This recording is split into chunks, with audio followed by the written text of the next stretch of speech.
Hello, welcome back. So in the last video, I gave you some tips about how to prepare for the writing process, how to generate ideas, how to structure them, put them into a plan, and certain things to bear in mind when you're writing. And in this video, we're getting even closer to beginning writing, and we're going to look at some very shorts, very short forms of narrative fiction.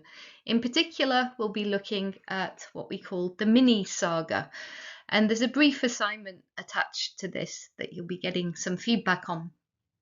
And finally, we'll look at those all-important questions of how to begin and how to end your story. Remember, you want to grab your reader from the start, and you want to end your story memorably, maybe leaving the reader with something to think about or puzzle over. Now, there are all kinds of very short narrative forms, and they include things like the anecdote, which is often a story from somebody's life and quite funny, entertaining. So, for example, if you say, when I was growing up, my uncle owned a dog that would bring him his slippers every evening and paper in bed every morning, then that would be an anecdote. There are also shorts that are defined by their precise length. So a drabble, great word, consists of around 100 words, and a feghoot, perhaps an even better word, is usually between 300 and 500 words. And then there's the fable, which often has a particular moral or a lesson, and often features animal characters. The most famous are Aesop's fables from ancient Greece, and the story of the tortoise and the hare that you can see a picture from there on the right is probably the best known of these. Maybe you know it. The motto is slow and steady wins the race, right? Then there's the vignette, which often just describes a moment. It's very condensed. It focuses a lot of elements of a longer story within one scene. And finally, there's the mini-saga, which is our focus, and this consists of exactly 50 words and generally contains an unexpected twist or centers on some strange happening or a puzzling contradiction. And we're asking you to write one of these as a stepping stone to producing your story, because it's a good way of getting you to think out of the box and to think about how you can surprise your reader, change their perspective, add an element, an unexpected element, and that kind of thing. So let's look at some examples. And here in this first example, let's read it together first of all. I had longed to get rid of him for weeks. Finally, I had the chance. I climbed the stairs, cautiously entered the room, and saw him grinning in the mirror. The door slammed. A cry of agony, and it was over. So you can see that this creates quite a lot of suspense just by describing one or two events and talking about elements of the setting, and it makes us wonder who he is. And then when we hear about him grinning in the mirror, we start thinking that this is some kind of horror story. And then the sentence, a cry of agony, and it was over, makes us think that possibly somebody's been killed and this is crime fiction. But then we have the last line.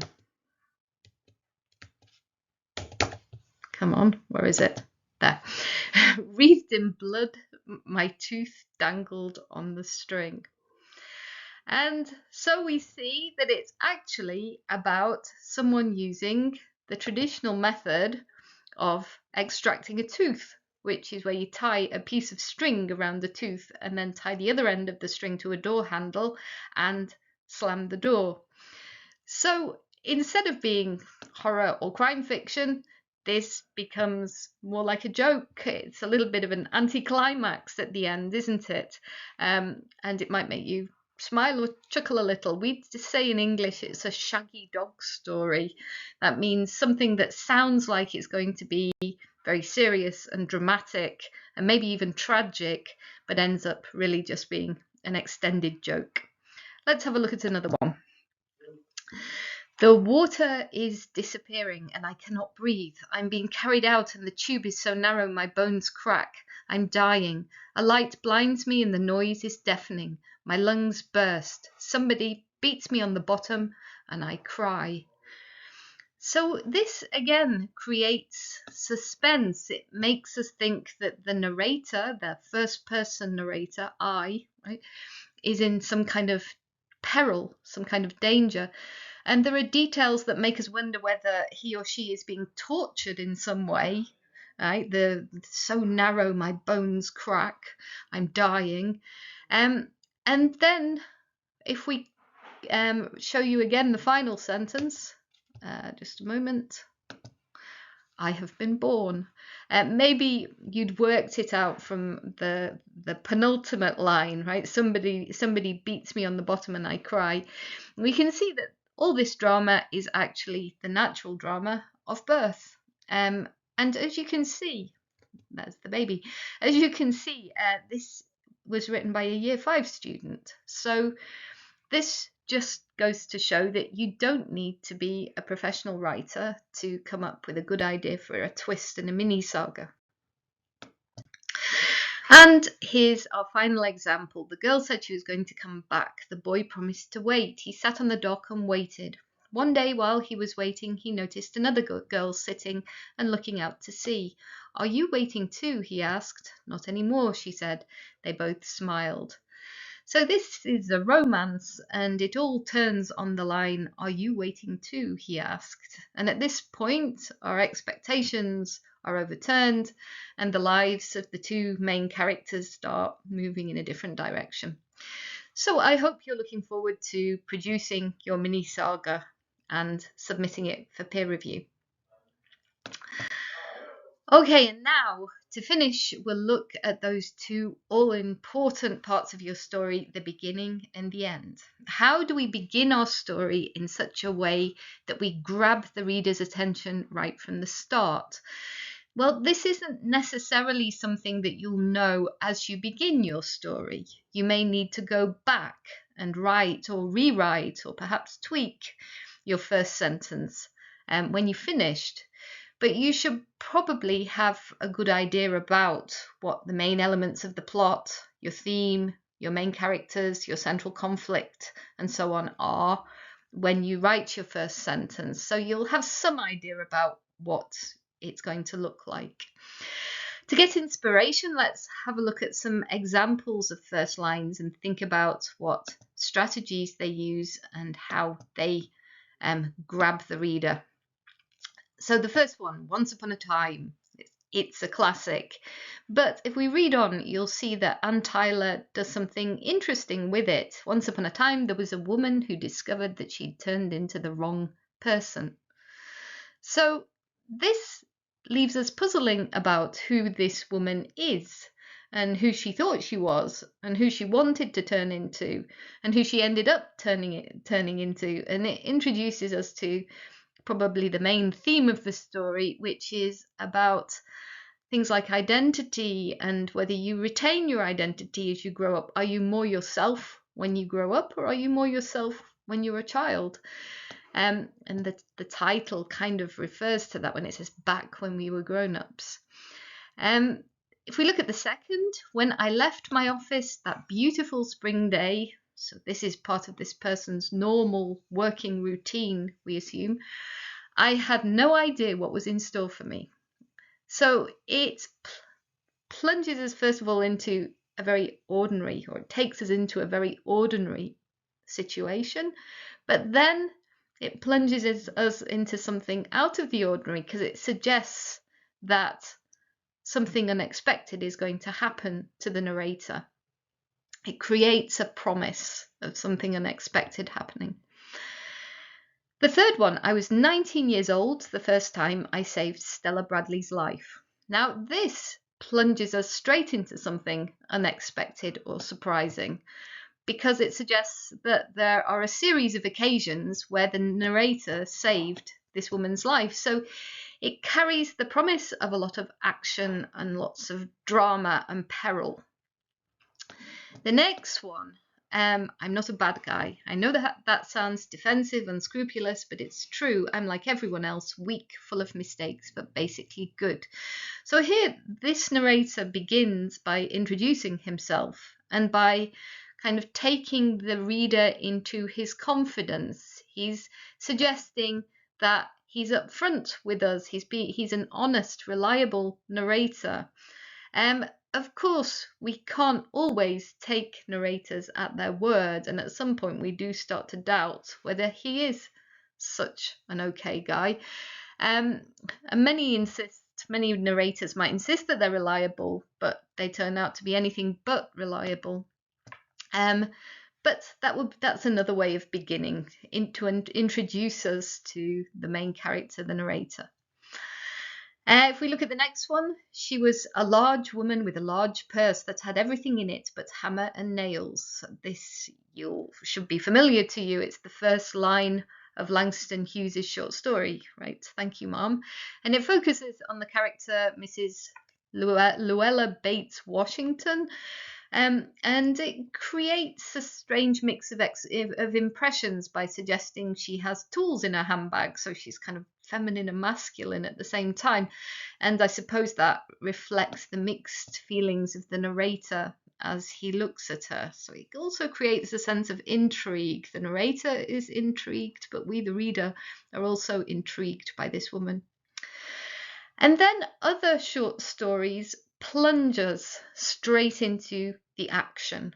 And we called this, there's a Latin expression for it, we call it in media res. This means in the middle of things. And it's a good way of gripping our readers right from the start. A girl is running for her life. He woke to the feeling of rough ground beneath him and the stench of mortal blood. So that is extremely gripping, right? It does, though, also create certain expectations in terms of pacing that we need to make sure we meet. So don't promise too much. If there's going to be lots of action, it's a good way of starting, but you need to maintain those expectations. And then some short stories start with a puzzling statement or what seems like a contradiction or a paradox. And the Graham Simsian quote at the end is a good example of that. I may have found a solution to the wife problem. Now, the word wife and the word problem don't always occur together. So it does make us wonder what precisely this problem is. Does the narrator mean he doesn't have a wife and he'd like one? Or does he mean he has a wife but she's problematic in some way? Or has he done something to his wife that he doesn't want us to know about? So it captures our attention and gets us wondering about what's going to happen. Then there are beginnings that do a little bit of many of these things, and I thought we'd just listen to the beginning of a classic short story by Edgar Allan Poe, The Telltale Heart. So this is like a ghost story, a gothic short story. And you'll hear that he introduces the narrator, but also plunges us into the action, awakens the expectation that something unusual is going to happen, and he also creates a puzzle or a paradox, a contradiction. And here it will be the question of why this narrator keeps telling us that he's mad, that he's not mad, rather, in a way that seems to suggest that he is mad. Is he mad or is he not mad? Let's just listen and you can make up your own minds.